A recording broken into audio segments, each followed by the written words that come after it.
Thanks very much, Joe, and thanks to everyone out there who's listening in. Looking forward to updating everyone on our new resource and on HighGold. All likelihood, I'll make some forward-looking statements, so please have a read. So HighGold, we're a relatively new company. We started trading in September of 2019, and we're focused on gold. We're focused on gold in North America and high-grade gold at that. Our flagship is the Johnson Tract project, located in Alaska, and it's really going to be the emphasis today because of the new resource in this presentation. But we also have a nice portfolio of assets in Ontario as well that we were drilling on earlier this season that we hope to get back to.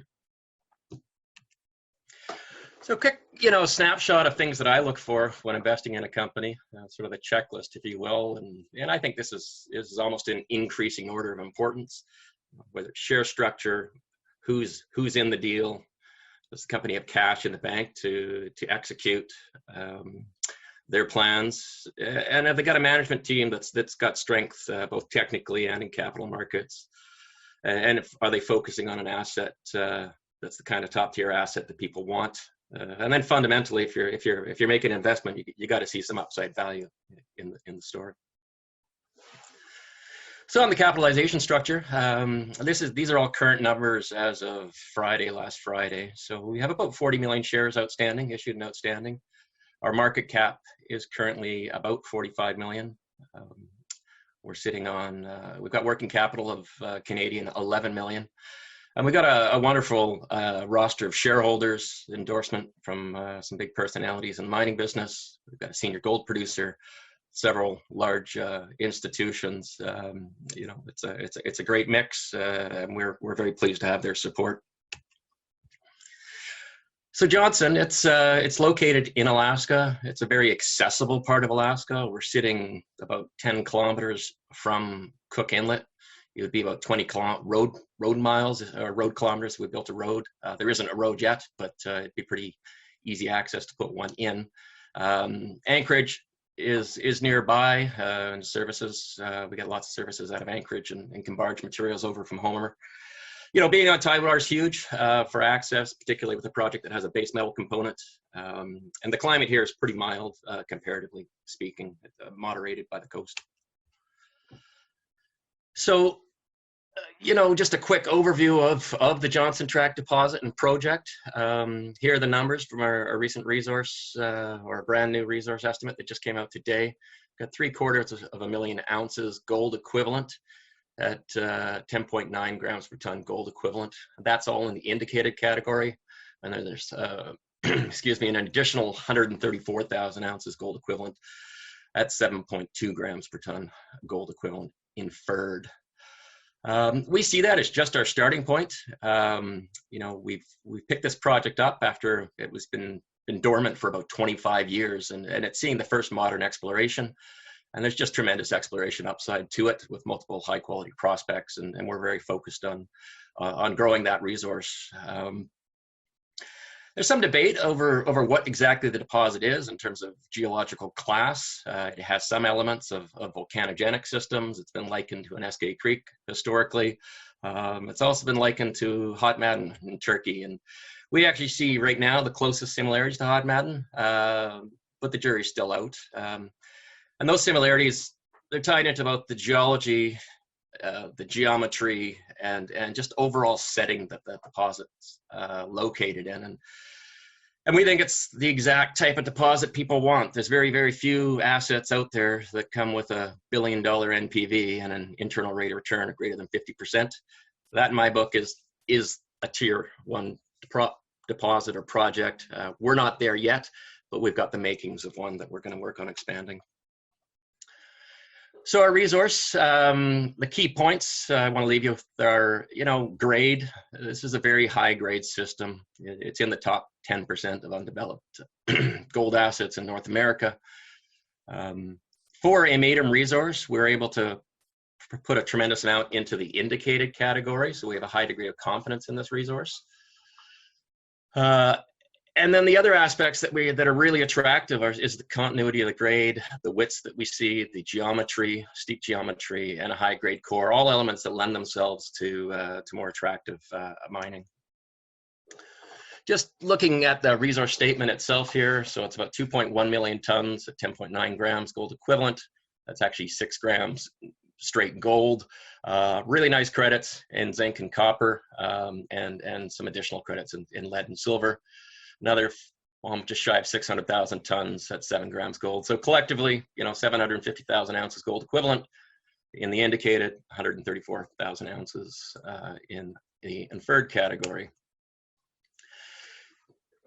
This is, a long section. I put this up just to give the audience, I guess, an understanding of what has gone into defining this resource. We've got a tremendous amount of, I guess, confidence geologically in the resource. We've got a great density and good spacing of drill holes.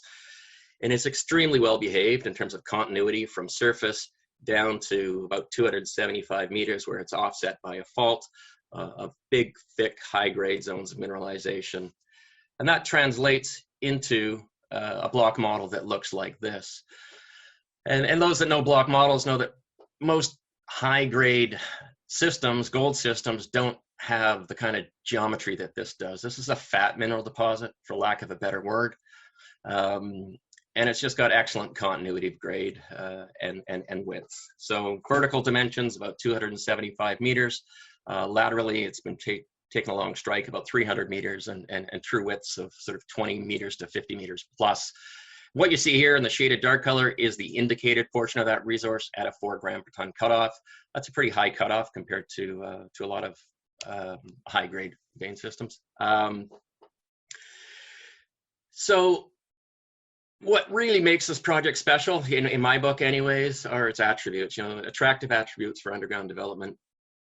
Showing here is a level plan and a cross section, and it just highlights that continuity of width, and you've got this steep geometry as well. So you really have the best of both worlds. To make a truly good deposit, if you can have a high value ore, a low mining cost, that equals high margin, and that's really where the rubber meets the road. Carrying on that theme, in terms of accessing the deposit, it's actually really quite easy to access. As far as underground projects go, because of the topography, you could access this with lateral development from the valley. It's about 800 to 1 kilometers worth of lateral development, and you'd be right into the bottom of the deposit, mine your way up with gravity assist mining, and you'd access the highest grade part first. I want to be clear that right now we're very much focused on expanding this and growing this. This is just a starting point for us. But it's important to know that the prototype, if you will, that we found meets all the check marks that you want to see with no fatal flaws. Carrying on, just switching gears here, looking at, I guess, project history. This is a chart by VPX, Ian Cunningham Dunlop, put together, and quite like it. It looks at the gold price that goes back to the early 70s till now.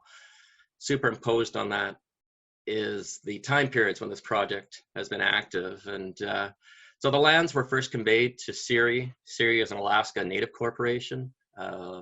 Native land claims were resolved in the 70s, and CIRI are the landowners in this case, and they're wonderful partners to work with. And the first drilling on this project really wasn't done until 1982. It was by Anaconda. They made the discovery.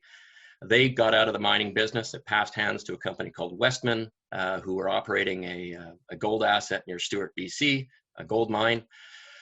It was a bit hungry for ore feed, and they were looking at direct shipping ore from this project to Stewart. It was a very high cost kind of scenario because it involved rehandling and barging the ore about 900 miles before trucking it back up to their existing mill. Anyhow, Westman's premier mill shut down. This project reverted back to CIRI, and it sat idle for 25 years without a speck of work done on it until we picked it up and put the first holes back into it in 2019. Those fed into the resource that we just generated. But just want to emphasize that this really is the starting point, and obviously a lot's changed since the early 90s. So where are we going? In terms of exploration upside, there's a tremendous opportunity here. Not only did it go 25 years without much exploration. The last guys that are here were very focused on the engineering. They're a bit hand to mouth at their other operations. So all of their dollars went to engineering, really at the expense of exploration. And the most obvious and compelling target, but it is only one of many, is the down dip projection of this deposit. It is offset by a fault. You can see this dark line on this cross section here called the Dacite Fault. It cuts off the deposit. Some of the best, thickest grades are up against it, 70 meters at 20 grams. And it slid the deposit to the northeast. Just to illustrate that, I put together this simple block model. So on the left is the JT deposit. That's what's been defined. We think there's still more room to expand that incrementally around the existing deposit and our current resource. But the real prize is picking up the other half or then some of the deposit where it's been offset to the northeast. And we know it's there. There's very, very distinct geology that surrounds this deposit, a very distinct alteration. The past workers actually advanced along. They knew it had slid that direction. They just didn't know how far. So they proceeded to drill their way all the way along until they hit it. They got about 3 or 4 holes down below the fault, down at the depth where it was picking up, have gold, very, very wide spaced. And it's just sitting there for us to return to it. So we know it's there. We just don't know how big and how far it goes, or but that's exploration, but it's a fairly compelling target. So just to put that into plan view perspective here, this is a map looking straight down on the project. So the resource that we were talking about, that's sitting under the number 3 on this map. That's basically the outline of the resource. Number 1 is our northeast offset, with that diagonal dashed line being the fault. You can imagine before that faulting, that number 1 would have been all the way down next to number 3. The orange that you see is the alteration. That's the footprint, the hydrothermal system that demarks this deposit. And it's about 2 kilometers in extent.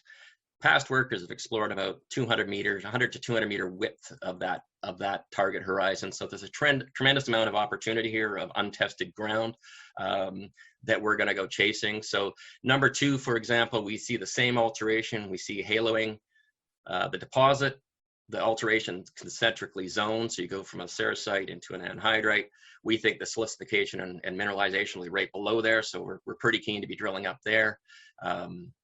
Number 4 target, that was a brand new discovery. We made this this past fall while drilling the deposit to generate the current resource. We extended a couple of holes, hit a brand new zone, 20 meters of 2.5% copper, 5% zinc, had lower gold, but really neat system, wide open. And it didn't actually make it into our resource because we only had the 1 hole in it. Number 3 is an expansion on the resource, and number 5 is another quality target. And then you scale out, there's a lot more along trend. Our focus this summer will be right in here. We intend to get out there early July. We deferred the start of our program from early June start to July because of COVID-19.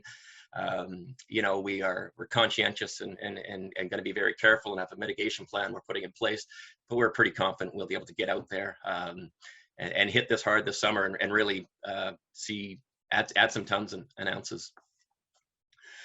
So just before I close up here, the last checkbox on my list was value. Is there value to the upside in the project or the asset that you're working with here? And I just put together a list of comps here that, these are all high-grade gold stories in stable first world jurisdictions, whether it's Finland, Quebec, Yukon, Ontario, or Alaska. These jurisdictions command a premium. There's certainty of law. They're good places to develop ore deposits. These are all high-grade stories, and really you're being gauged by the merits of your drill intersections. Ours stack up as amongst the best, if not the best, drill intersections.